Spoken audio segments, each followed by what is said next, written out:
साधन में तुम लीन हो। महाराज दुनिया के लोग नहीं समझते कि शंकर पर जल चढ़ाने का क्या लाभ है। शिव महापुराण कहती है, अगर एक दिन शिव महापुराण की कथा कहती है सोमवार के दिन भगवान शंकर को अगर जल चढ़ाया जाता है तो घर में तेज लक्ष्मी प्राप्त होती है। क्या मिलती है? तेज लक्ष्मी। कर बैठी थी, उनके नेत्र से अश्रु गिरा। पूरी दुनिया में केवल एक बेलपत्र का वृक्ष कैसा होता है जिस वृक्ष के नीचे माता लक्ष्मी शाम के समय पर बुआरी लगाने के लिए जाती है, झाड़ू लगाने। बेलपत्री के पेड़ पर बेलपत्र का वृक्ष, जिसके यहाँ लक्ष्मी नहीं टिकती हो, पैसा घर में नहीं आता हो, बहुत चिंता लगी रहती हो, लक्ष्मी से जुड़ी हुई, व्यापार से जुड़ी हुई, पैसा आ ही नहीं दिया, बहुत मेहनत कर रहे हो।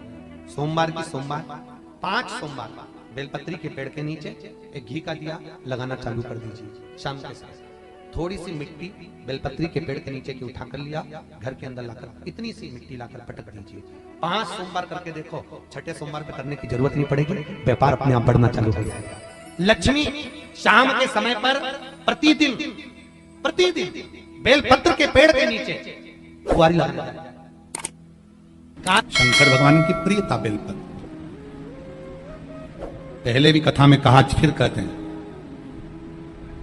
जिस व्यक्ति के जीवन में धन, संपदा, वैभव, सत्ता, लक्ष्मी की थोड़ी भी कमी दिखती हो, उसको बेलपत्री के वृक्ष का पूजन चालू कर देना चाहिए। जाओ सोमवार के दिन बेलपत्र वृक्ष के नीचे जल चढ़ाकर, जल का सिंचन कर कर, उसी बेलपत्र के नीचे शाम के समय पर संध्या काल में, प्रदोष काल में भगवान देवाधिदेव महादेव गौरी शंकर का स्मरण करो।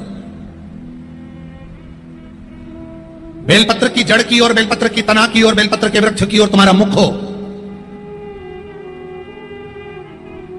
कोई आसन नहीं, कोई आसन नहीं, केवल बेलपत्र के वृक्ष की ओर तुम्हारा मुख हो। जहां बेलपत्री का वृक्ष है उसके नीचे बैठकर, उसकी छाया में, उसकी ओट में पंचाक्षर मंत्र नमः शिवाय, या फिर षडाक्षर मंत्र ओम नमः शिवाय, या फिर श्री शिवाय नमस्तुभ्यम का स्मरण कर कर अपने हृदय की बात गौरी शंकर से, महादेव से कहे। शिव महापुराण की कथा कहती है 7 दिनों में एक दिन सोमवार का ऐसा होता है जिस दिन 33 कोटि देवी देवता बेलपत्री के वृक्ष के नीचे बैठकर भगवान शंकर और पार्वती का स्मरण करते हैं और शिव पार्वती उनकी झोलियां खुशियों से भरते हैं। देवता भी जिनका भजन कर रहे हैं वो बेलपत्री के वृक्ष के नीचे। लक्ष्मी, मां लक्ष्मी भी बेलपत्र के वृक्ष के नीचे निरंतर विराजमान होती है।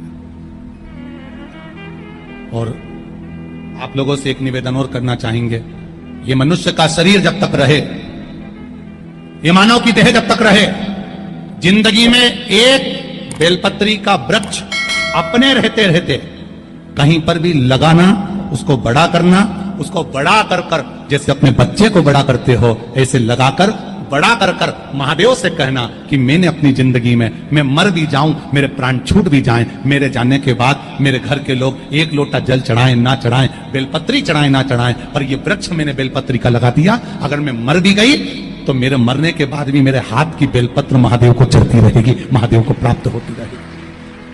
लगाओ एक बेलपत्री के पौधे को, छोटे से बड़ा करो, बड़े से बड़ा करो, बड़े से बड़ा करो, और बड़ा करने के बाद उसको कहीं तुम्हारी मर्जी पड़े जहां, उस बेलपत्री के वृक्ष को लगाओ।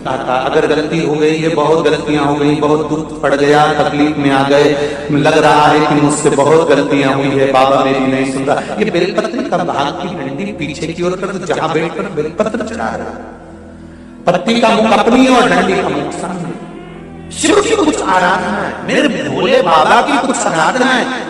खाली ना जाता कोई, खाली ना जाता कोई, दर से तुम्हारे मैं भी खड़ी हूं नहीं, बाहें पसारे मैं भी खड़ा हूं नन्ही, बाहें पसारे अपने। बैसाख के महीने में तो आपको अगर शरीर में कहीं पथरी भी आ गई है ना, कहीं नेत्रों में अगर ज्योति कमजोर पड़ रही है, जाले पड़ने लगे, चश्मा बढ़ने लगा, रात को आंखों में जलन होने लगी, रात को नींद नहीं आ रही है, तो बैसाख के महीने में जो दुर्वा होती है, इस दुर्वा को तोड़ लाओ। जहां पर अशुक सुंदरी का स्थान होता है, जहां पर अशुक सुंदरी का जो स्थान होता है, उस अशुक सुंदरी के स्थान पर उस दुर्वा को रख दो और कुंदकेश्वर महादेव का नाम है। कौन से महादेव का नाम लेना है? कुंदकेश्वर। उस दुर्वा को उठाकर लिया। बैसाख के महीने में कोई भी तिथि, कोई भी दिन, कोई भी वार आप बैसाख के महीने में कर सकते हो। उस दुर्वा को लेकर आओ, लगभग 20-25 दुर्वा लेना, उसको लेकर आइए। सुबह सुबह कुंदकेश्वर महादेव का नाम लेकर उसको खाना प्रारंभ कर दीजिए। एक दुर्वा रोज खाओ। जो पथरी है या नेत्रों में तकलीफ है या कोई ना कोई रात्रि को नींद नहीं आना, बेचैनी हो जाना, घबराहट आना, धीरे धीरे धीरे धीरे 20 दिन की वो दुर्वा है, 20 दुर्वा एक दिन खाना चालू करो। 4 या 5 दिन लगेंगे, अपने आप आपको कोई गोली खाने की जरूरत नहीं पड़ेगी, नींद अपने आप आना प्रारंभ हो जाएगी और बेचैनी। अशोक सुंदरी वाली जगह पर दुर्वा समर्पित कर कुंदकेश्वर महादेव का नाम लेकर। कौन से महादेव?